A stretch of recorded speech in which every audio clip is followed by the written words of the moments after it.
반미 좌주화 운동에서 노동자의 역할과 과제에 대해서 토론해 주시겠습니다. 네, 반갑습니다. 민주노총 서울본부 반전평화통일위원장 서다혜시입니다.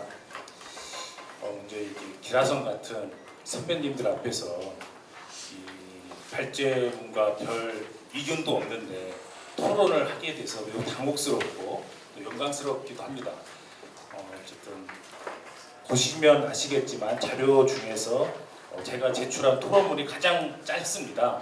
그만큼 이제 발제문에 대해서 별다른 이견이 없다는 것을 간증하고 있는 거라고 이해해 주시면 되겠습니다. 그 이제 발제문 보시면은 13페이지네요. 마치며 들어가는데 현장 간부들을 만나보면 인단도 하기도 바쁘고 고충 처리하기도 버거운데 반미 투쟁할 시간이 어디 있냐는 몽 섞인 푸념을 종종 듣는다. 예, 제가 이런 몽 섞인 푸념을 많이 했습니다. 실제로 오늘도 지금 조정회의 하고 뭐 오느라 정신이 한 집 하나도 없었고요. 지금 민주노총 5층에서는 작은 사업장 조직화를 위한 초기업 단위 교섭 관련된 워크숍을 하고 있는데 거기 한참 듣고 있다가 막 달려 내려왔습니다.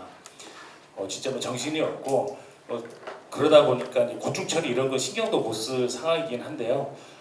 진짜로 많이 바쁘긴 합니다. 그럼에도 불구하고 어쨌든 뭐 토론을 좀 하게 된 이유는 그만큼 우리 시대에 지금 이 시기에 반제 반미 투쟁이 우리 사회, 한국 사회 변혁에 결정적 중요성을 가지고 있다라는 사실이 점점 더 명확해지고 더 그 중요성이 한층 더 부각되어 있기 때문에 감히 이 자리에 나와서 좀 말씀을 드리게 됐습니다. 사실 현장에서 보면은 우리 이제 반미 반제 이야기하는 게 너무 어렵습니다. 반미 반제라는 네 글자 말하는 것 자체가 상당히 어려운 일이고 이 네 글자를 말하는 순간 좌번들은 도망갑니다. 그냥 아니면은 길을 닫죠.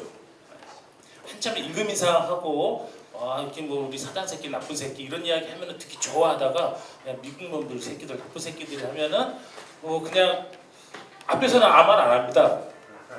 앞에서는 아무 말 안 하는데 두 번 다시 저랑 술을 마시거나 같이 어디 길을 걸어간다거나 어디 집회를 가자라고 했을 때 네네 하면서 나타나지 않습니다.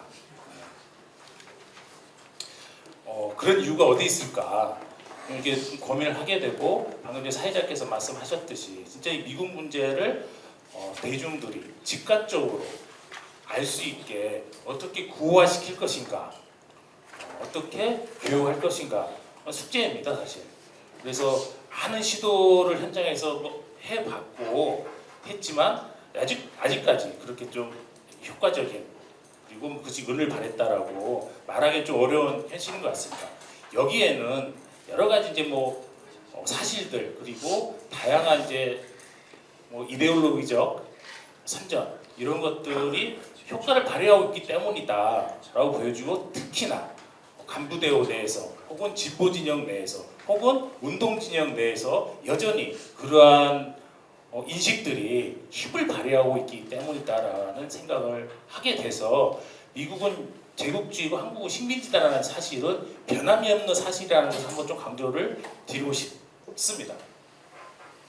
당연히 이제 제국주의 지배 형태는 많이 바뀌었습니다. 다들 아시겠지만은 2차 세계대전을 전후로 해서 구식민지, 신식민지 이렇게 나뉘었던 것들 그리고 세계화 시대에 들어서면서 새로운 양태의 어쨌든 제국주의적 지배 질서, 성격 이런 것들이 확장되어지고 심화되어져 왔습니다. 이런 것들을 보면요, 다들 아시다시피 기본적인 정치 군사적 지배를 바탕으로 해서 진행이 됐습니다.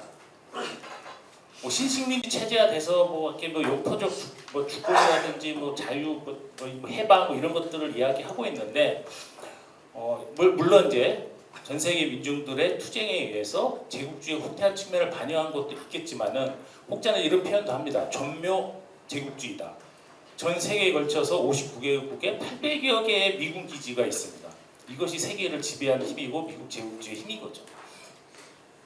이런 사실을 무시하고 단순히 경제주의적으로만 바라봐서는 안 될 것이다 라는 거고 또한 경제적으로도 전 세계적인 수타를 지속 강화해 온 것이 미국을 중심으로 한 서방 제국주의 나라들입니다. 이러한 사실들을 이렇게 외면하고 있으니까 마치 미국식 자유주의, 미국식 민주주의, 미국식 가치체계, 미국식 경제현실, 경제질서 이것이 궁극의 가치인 것처럼 우리가 추구해야 될 그 무엇인가인 것처럼 우리 진보 진영 내에서도 이야기되어지고 있고 기정사실화하고 있죠. 노동운동 내에서도 이제 그러한 인식이라든지 사고방식이 만연해 있는 것 같습니다. 저는 이제 쉽게 계량주의니 이렇게 낙인 찍고 싶지는 않지만 우리가 아무리 임금 인상 투쟁을 하고 미조직 노동자 권리찾기 사업을 하고 무슨 제도 개선 투쟁을 한다고 한들 한국 사회가 변하지 않고서 노동자 민중의 근본적 처지가 변할 리는 없습니다. 그리고 한국 사회의 또 근본적 변혁을 우리가 이룩하지 않고서는 그 어떤 것을 이야기하기도 힘든 거죠. 그런데 많은 분들은 여전히 지금 그런 한국 사회 근본적 변혁이라기보다는 눈앞에 제도 개선 투쟁, 작은 권리 찾기 사업, 물론 폄하하는 건 아니지만은 여기에 많이 머물러 있는 것 같습니다. 저도 거기에 많이 매진하고 있는 사람 중에 하나이긴 한데요. 하지만 우리가 이렇게 근본적인 변혁에 대한 지향을 포기하는 순간 그것은 그저 미국식 질서 혹은 미국이 선전해 되고 있는 노동 질서, 노동 체계, 노동 가치를 그냥 온전하고 있는 그대로 받아들이는 수준으로 그칠 수밖에 없다라는 이야기를 카메라가 찍고 있는데 감히 해보고 싶습니다. 저를 욕하셔도 좀 포기했습니다. 이제 한번 이렇게 토론회 한번 했다가 때려맞고 그럴 바에는 그냥 대놓고 이야기하자 이런 좀 생각을 좀 하고 있는데요. 사실 그렇죠. 그리고 아까 이제 발제자 동지가 이제 이야기를 하셨는데 이렇게 나이가 진짜 애람되지만 제가 나이 50이 넘어서서 이렇게 피가 끓는 경우는 처음이었습니다. 다시 제가 이제 청년 세대로 돌아간 듯한 느낌을 좀 받았는데요. 지금 이제 우리 이제 진보 진영 내에서 정리돼야 할 내용들 이런 것들 중에 핵심은 바로 제국주의 식민주의 문제다. 저는 한국 사회의 식민지성을 부정하는 모든 논리들은 다 하나로 귀결된다. 일제강점기 식민지 근대화론과 똑같은 논리 구조로 가고 있습니다. 그냥 경제 규모가 커졌고 아스팔트 막 깔려 있고 서울시 한강 야경이 그냥 휘황찬란하지 않습니까?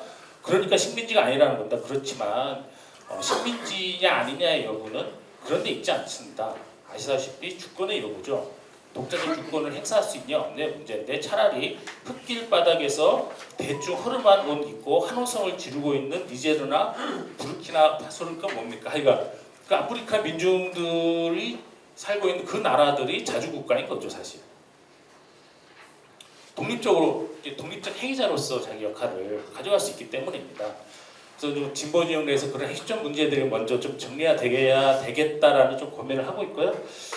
그런 측면에 있어서 또 미국의 실체를 폭로하고 제국주의에 대한 선전 교육을 강화하기 위한 공동의 반미 반제 플랫폼이 필요하지 않겠냐라는 고민을 한다. 다양한 이제 연구를 하고 계시는 분들, 교육 활동을 하시는 분들, 실천 활동하고 계시는 분들 많습니다. 이런 자료들을 좀 정리하고 공유할 수 있는 일단 이런 게 있어야 조합원들 대상으로 해서 이야기를 하고 그 이야기를 들은 조합원들이 다음에도 저를 만나서 술을 마시면서 미국놈도 어떻게 때려잡을 것인가 이야기를 할 수 있지 않겠냐. 이런 좀 고민을 좀 하게 되고요.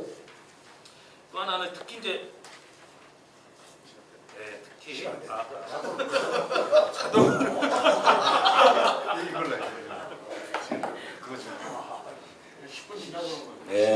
죄송합니다.